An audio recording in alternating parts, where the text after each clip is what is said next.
A very good afternoon to all of you, and I welcome you again in another session of biology class. और आज की class में हम देखेंगे कि पौधों में जनरली जो मेल और फीमेल जो रिप्रोडक्टिव ऑर्गन्स होते हैं और उनमें फर्टिलाइजेशन की प्रोसेस, निषेचन की प्रक्रिया किस तरह से होती है वो हम देखेंगे।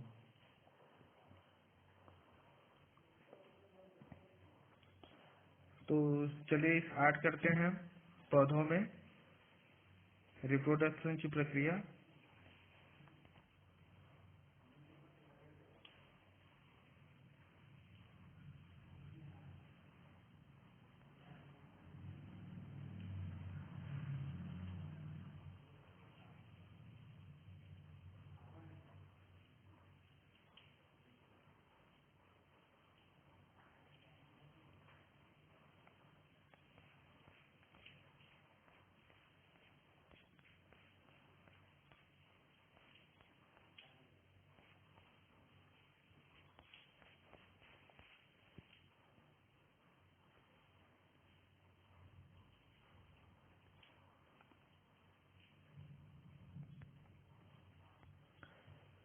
ठीक है, तो पौधों में जो पौधे होते हैं, ठीक है,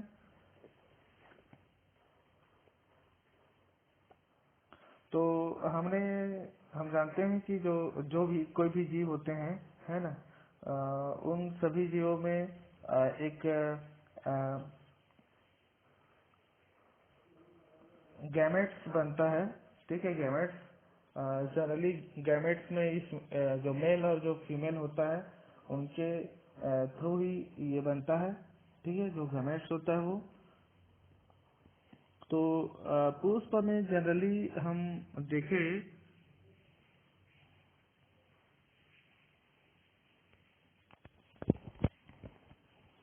ठीक है, एक मिनट, जनरली हम पुष्प की बात करें, ठीक है, तो यूजुअली इस पुष्प में भी नर और मादा होता है। ठीक है, ये नर और मादा, ठीक है, नर और मादा होते हैं। नर में यूजुअली यहाँ पर ये जो नर वाले जो पार्ट होते हैं इसमें पुंकेसर होता है। ठीक है, और पराग कोष होता है। ठीक है, और यहाँ पर कुछ बीजाणु वगैरह होते हैं। ठीक है, बीजाणु होते हैं, और इसी तरह ये जो मादा होते हैं, इस मादा में होता है इस स्त्री केसर कहा जाता है। ठीक है, और यहाँ पर होता है फिर बीजांड होता है।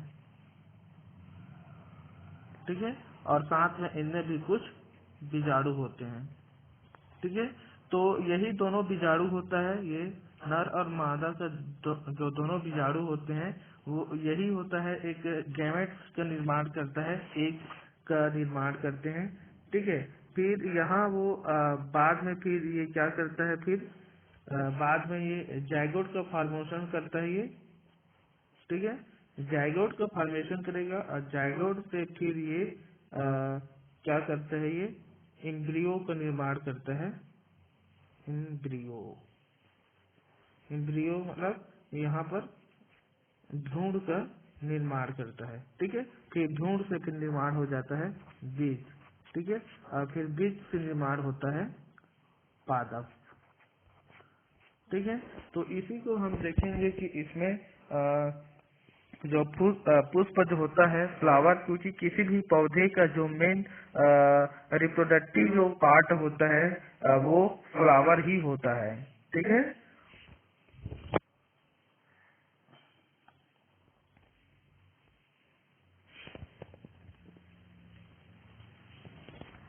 तो चलिए बात करते हैं पुष्प के बारे में। ठीक है, एक्चुअली जो पुष्प होते हैं, जैसे कि मान लीजिए ये एक प्लांट है, ये एक मिनट ना,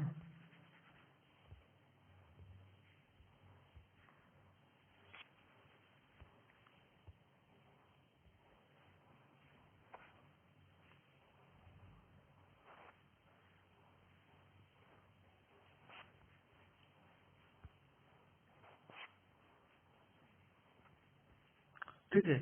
जैसे कि मान लीजिए ये एक पौधा है, ठीक है। तो इस पौधे का ये वाले जो पार्ट होते हैं, ठीक है। एक्चुअली इसको आपको मालूम है कि सॉरी, इसको कहा जाता है रूट वाला हिस्सा कहा जाता है, ठीक है। जो मिट्टी के नीचे दबा हुआ होता है, और ऊपर वाले जो पार्ट होते हैं उसको सूट कहा जाता है। सूट का मतलब होता है प्ररोह कहते हैं इसको, ठीक है। तो पुष्प एक्चुअली जो पुष्प जो होता है, ठीक है, ये पौधों का मेन प्रजनन अंग होता है, ठीक है। और इक्वल साथ में ये जो एक प्रो होता है ये, ठीक है। पुष्प जो होते हैं ये एक मॉडिफाई सूट होता है, रूपांतरित प्रो होता है, ठीक है। और ये जो पुष्प जो होता है ये किसी भी, जैसे कि ये मान लीजिए ये पेड़ है, तो पेड़ है तो इनके जो शाखाएं होते हैं, ठीक है, या तो फिर स्टेम से होगा, तने से, या शाखाओं जो शाखा जो होते हैं, ब्रांच होते हैं, उनके एपिक्स वाले जो पार्ट होते हैं, ठीक है, जो एपिक्स वाले जो पार्ट होते हैं वहां से ये क्या करते हैं, निकलते हैं, ठीक है। और पुष्पों के जो अध्ययन होता है, ठीक है, पुष्पों का अध्ययन, ठीक है, स्टडी ऑफ फ्लावर, ठीक है, पुष्पों का जो अध्ययन होता है उसको एंथोलॉजी कहा जाता है, ठीक है। क्या बोलते हैं, पुष्पों का अध्ययन, study of flowers is called the anthology, ठीक है। और कोई भी पुष्प जो होता है इसमें मुख्यतः चार मेन इसका भाग होता है, ठीक है। एक जो होता है जिसको बाह्य दल कहा जाता है, ठीक है, बाह्य दल कहते हैं। और सेकंड जो होता है वो दल पुंज कहते हैं, दल भी बोल सकते हैं, ठीक है। थर्ड में जो होता है वो होता है पुमन, ठीक है। और फोर्थ में जो होता है वो होता है जयांग होता है, ठीक है, जयांग होता है, ठीक है। तो जैसे इसमें जैसे प्लांट है, पादप है, ठीक है, थोड़ा सा मैं पीछे ले जा रहा हूँ, ठीक है। जैसे कि मान लीजिए ये एक पादप है, ठीक है। तो पादप जो होता है, ठीक है, ये दो भागों से बना होता है, ठीक है, दो भागों का बना होता है। तो जैसे कि मान लीजिए ये पेड़ है ये,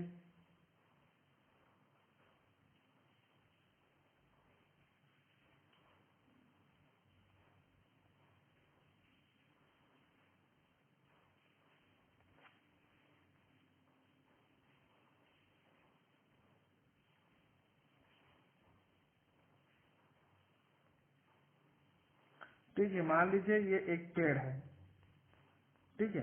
तो मैंने बताया कि जो पादप होते हैं, जो प्लांट्स होते हैं, प्लांट जो बॉडी होते हैं वो दो भागों का बना होता है, ठीक है। पहला वाला जो भाग होते हैं, ठीक है, मैंने दो भाग बोला। एक जो भाग होता है उसे कहा जाता है कायिक भाग, कायिक कहते हैं, वेजिटेटिव कहा जाता है। और सेकंड वाला जो पार्ट होता है वो होता है प्रजनन भाग कहा जाता है, ठीक है, रिप्रोडक्टिव पार्ट कहा जाता है। तो जैसे कायिक भाग जो होता है, आपने लास्ट क्लास में ऑलरेडी मैंने बताया था कि जो कायिक भाग होता है उसमें होता है जड़, तना और साथ में होता है पत्ती, ठीक है। तो जड़, तना और जो पत्ती होता है वो वेजिटेटिव पार्ट में आता है, ठीक है। और जो प्रजनन जो भाग होता है ये आता है पुष्प, ये पुष्प जो फ्लावर होता है वो प्रजनन भाग में आता है, ठीक है। तो किसी भी मॉर्फोलॉजिकल रूप से देखा जाए तो एक जो पुष्प होता है, मैंने बताया कि एक मॉडिफाई सूट होता है, ठीक है। मैंने क्या बताया,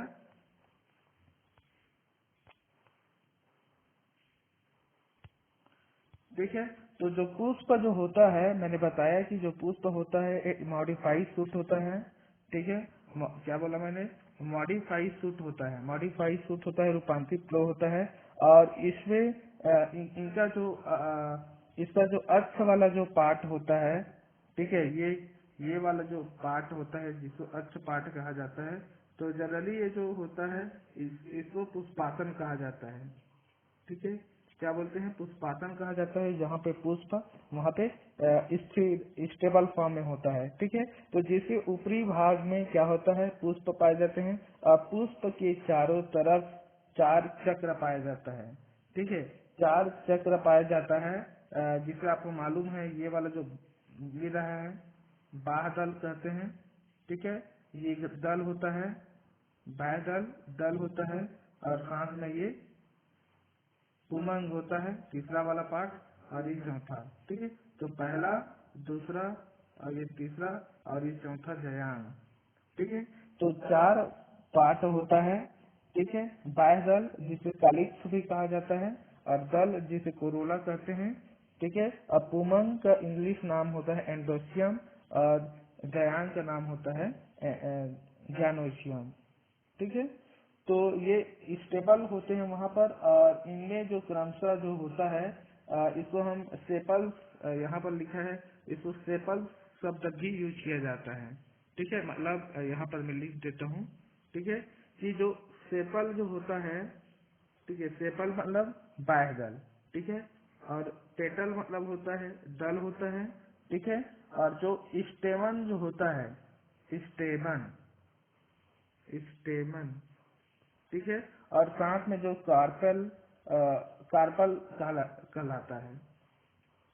ठीक है, क्या कहलाता है, कार्पल कहलाता है, इसकी केसर कहते हैं। और ये चारों तरफ से क्या होते हैं, जो लीफ जो होता है उनमें ये वहाँ पर मॉडिफाई होता है। ठीक है, तो यहाँ पर डायग्राम में देख सकते हैं आप। ठीक है, कि जायांग में कौन कौन से पार्ट पाए जाते हैं। जनरली जो कार्पल वाले जो पार्ट होते हैं, ये जो स्टिग्मा, स्टाइल और जो ओवरी होता है, ये जनरली इसी कैसे होता है, फीमेल आर्गन होता है और मेल जो आर्गन होता है वो होता है पुंकेसर। जनरली इस पुंकेसर में एंथर, ये जो एंथर बोलते हैं प्राकोष, और जो फिलामेंट होता है तो तंतु होता है, ये इसी तरह से ये बना हुआ रहता है। ठीक है, और यहाँ पर एक एक पार्ट और थोड़ा सा और मैं बता देता हूँ, क्योंकि यहाँ पर क्वेश्चन को बार बार यहाँ से पूछा जाता है कि पौधों में सहायक अंग कौन सा होता है। ठीक है, ये भी पूछ देते हैं। तो सहायक जो अंग होता है, ठीक है, वो होता है बाह्य दल,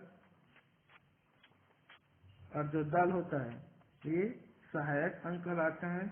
और जो आवश्यक जो अंग होता है, ठीक है, आवश्यक जो अंग होता है वो होता है आपका पुमंग और एक होता है जयांग। ठीक है, यहाँ पे आप डायग्राम में स्पष्ट देख सकते हैं जयांग में कौन कौन से पार्ट है और पुमंग में। ठीक है, ये कभी कभी एग्जाम में पूछ सकते हैं, 2 नंबर में, 3 नंबर में पूछ सकते हैं, मादा जनन अंगों का नाम बताइए या नर जनन अंगों का नाम बताइए। तो याद रखना कि किसी भी पुष्पी जो पादप होते हैं उसमें जो फीमेल जो आर्गन होते हैं जिसको जयांग कहते हैं, वो स्टिग्मा, स्टाइल और ओवरी से मिलकर बना होता है, जिसे कार्पल भी कहा जाता है। कार्पल मतलब स्त्री केसर या अंडप कहा जाता है। ठीक है, और नर पुष्पी पौधों में जो नर जनन अंग होता है उसे पुमंग कहा जाता है।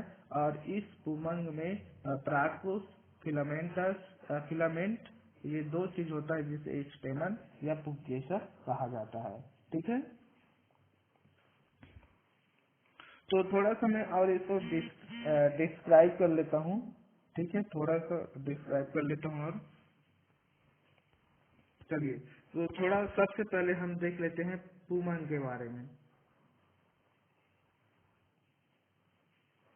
ठीक है, देख लेते हैं पुमंग, इसको इंग्लिश में बोलते हैं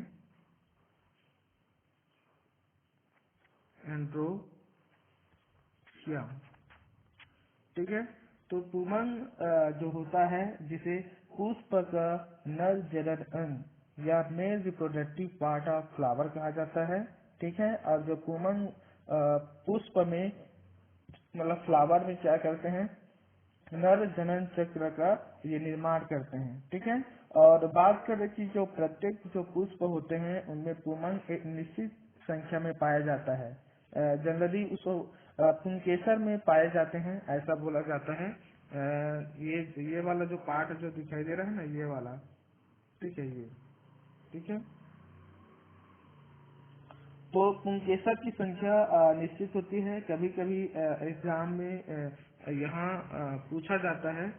ठीक है, इसको एक मिनट थोड़ा सा दिखा देता हूँ। ठीक है, एक मिनट। ये वाला यहाँ पर आप डायग्राम देख सकते हैं पुंकेसर का।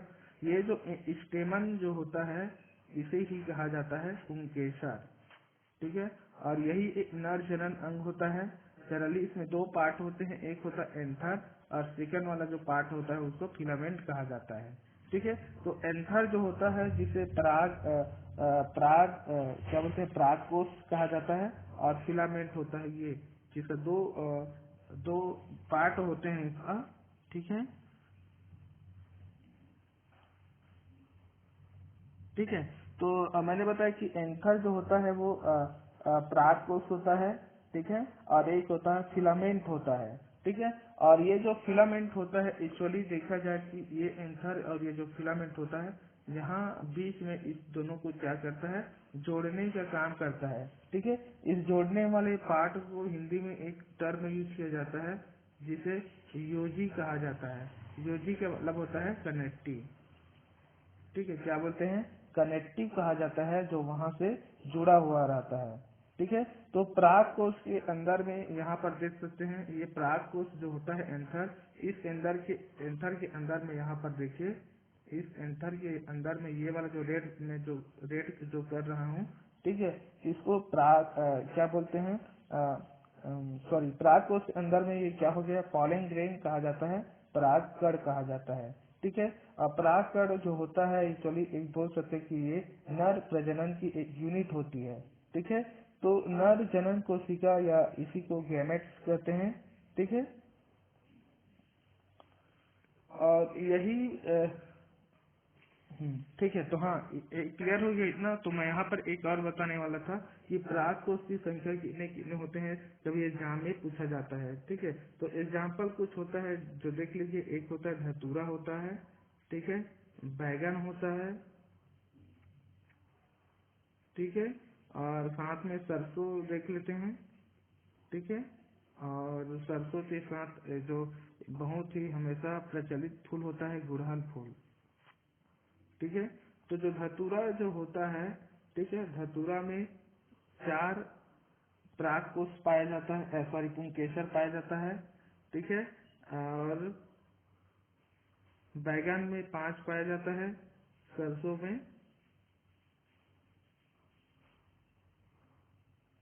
6 पाया जाता है। ठीक है, और इस गुड़हल की बात करें तो गुड़हल में इनकी संख्या ज्यादा होती है। ठीक है, तो जो संख्या ज्यादा होती है उसके लिए हम असंख्य शब्द यूज किया जाता है। ठीक है, तो गुड़हल में 6 से ज्यादा पुंकेसर पाया जाता है। ठीक है, जिसको हम उसके लिए क्या, असंख्य शब्द का प्रयोग किए हैं हम। ठीक है,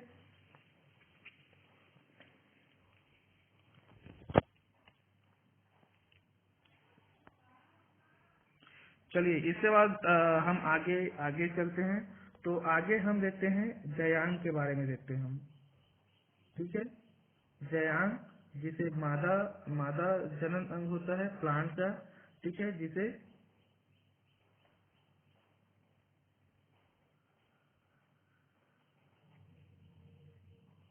जेनोसियम कहते हैं। ठीक है, इंग्लिश में।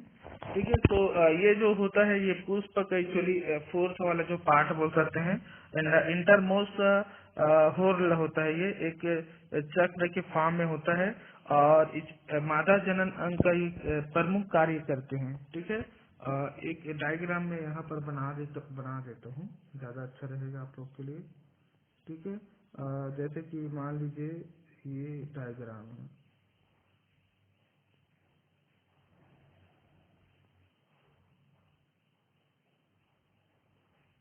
एक मिनट ना, इसको थोड़ा मिटाते हैं।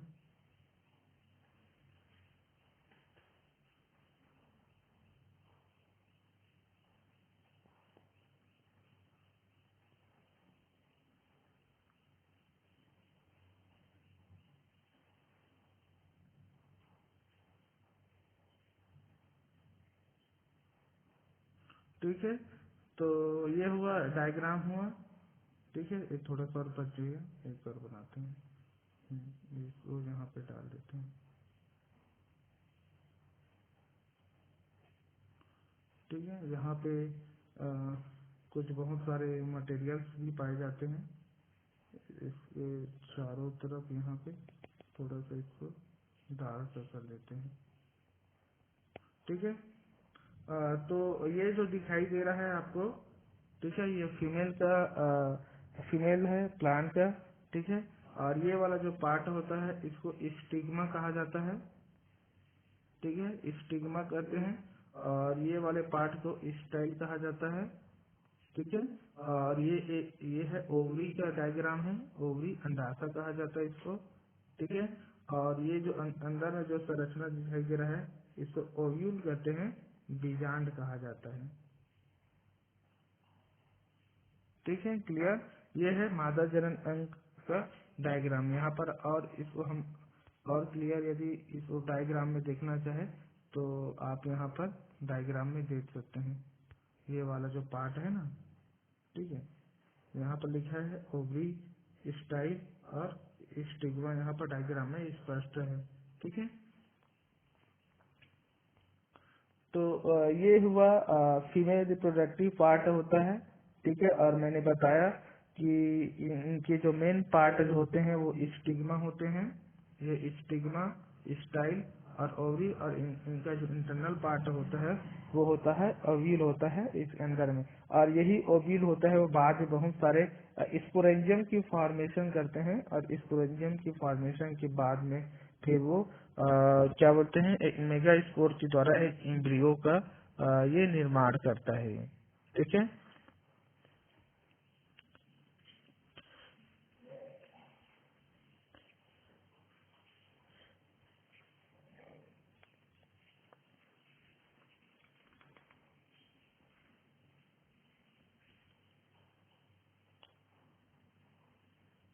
ठीक है। तो आज की क्लास में बस इतना ही, यहीं से खत्म कर देता हूँ। फिर बाद में फिर नेक्स्ट क्लास में मैं आपको बताऊंगा कि अंडप के बारे में थोड़ा पढ़ेंगे, और हिस्ट्री से केसर की जो स्ट्रक्चर ऑफ कार्पल है उसको थोड़ा सा और देखेंगे। फिर उसके बाद हम देखेंगे परागण किसको बोलते हैं, पर परागण कैसे होते हैं। ठीक है, वो सब हम नेक्स्ट क्लास में ही देखेंगे। ठीक है, कल की क्लास में मैं बता दूंगा उसका एक और वीडियो में। ठीक है, ठीक है, थैंक यू।